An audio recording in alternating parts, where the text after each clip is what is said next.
Salut à tous, j'espère que vous allez bien. On se retrouve aujourd'hui pour la présentation de Dario Benedetto, qui devrait visiblement être la première recrue de l'OM pour ce mercato d'été. Au moment où je fais cette vidéo, il y a un accord, mais ni Boca ni l'OM n'ont encore officialisé le transfert. On va retracer un peu son parcours, son style de jeu pour que vous puissiez en avoir une idée plus précise avant son arrivée. Si la vidéo vous plaît, n'hésitez pas à vous abonner et n'oubliez pas le petit pouce bleu qui nous encourage à faire encore plus de contenu. Merci à ceux qui participent dans l'espace commentaire, à tous ceux qui mettent leur petit pouce bleu et surtout désormais 4000 abonnés, merci à tous infiniment. On va commencer directement cette vidéo en parlant un peu du joueur en lui-même. Il est né en Argentine en 1990, il a donc actuellement 29 ans et c'est souvent l'argument avancé par ceux qui sont sceptiques sur lui pour dire justement que c'est pas forcément le type d'attaquant qu'il faut pour le projet marseillais. Sa taille également a fait l'objet de critiques, certains qui le trouvent trop petit avec son mètre 75. Pour ce qui est de son parcours, il a fait ses classes dans les équipes de jeunes du Club Atlético Independiente, club qui a notamment connu Sergio Agüero, Gabriel Milito, Esteban Cambiaso ou encore Diego Forlán. Sa carrière a commencé d'une manière un petit peu compliquée, soutenue par sa mère au bord du terrain. Elle décède d'un arrêt cardio-respiratoire pendant qu'il dispute un match. Il prend ses distances avec le foot et dès ses 12 ans, il se met à travailler avec son père.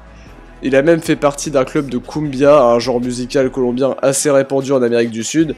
Ça c'est un petit peu anecdotique, mais je trouvais ça intéressant de parler de ce qu'il a fait pendant ses 5 années sans football, parce que c'est à l'âge de 17 ans, après 5 années sans jouer en club, qu'il va reprendre le football, en rejoignant le club de l'Arsenal de Sarandi, d'abord en équipe réserve, puis dès 2007 il est lancé dans le grand bain contre son club actuel Boca Juniors. Il aura du mal à s'imposer en tant que titulaire et va enchaîner 2 prêts. L'un en 2009 à Defensa et Justicia avec un bilan plutôt mitigé, 23 matchs, 2 buts. La marche était peut-être trop haute à ce moment-là pour lui, mais l'année suivante il est prêté en 2ème division argentine au club Atlético Gimnasia où il va inscrire 11 buts en 18 matchs et à partir de là il va pouvoir commencer son ascension progressivement.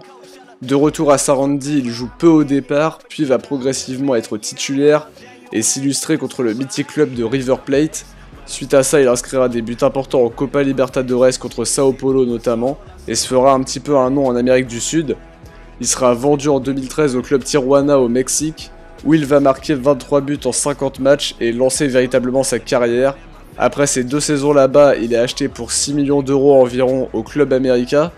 Pendant son passage là-bas, il va inscrire 26 buts en 61 matchs, et s'illustrer encore une fois en Copa Libertadores, puis en Ligue des Champions de la CONCACAF, en étant même élu meilleur joueur de l'édition 2015 après avoir inscrit un triplé en finale. A partir de là, Boca Juniors va le recruter pour 4 millions d'euros environ. Il va inscrire 46 buts en 76 matchs, un peu gêné par une blessure en 2017 il me semble, dont il a eu un petit peu de mal à revenir, mais va quand même marquer 2 buts en finale de la Copa Libertadores 2018 contre River Plate à l'aller et au retour, même si ça n'empêchera pas le rival River Plate de remporter la compétition 5-3 au score cumulé. A priori, on se dirige vers une signature à l'OM pour un montant d'environ 15 ou 16 millions. On attend l'officialisation, mais tout semble tendre vers cette issue. Au niveau de son style de jeu, on peut être rassuré sur une chose, c'est Villas-Boas qui le voulait pour son dispositif.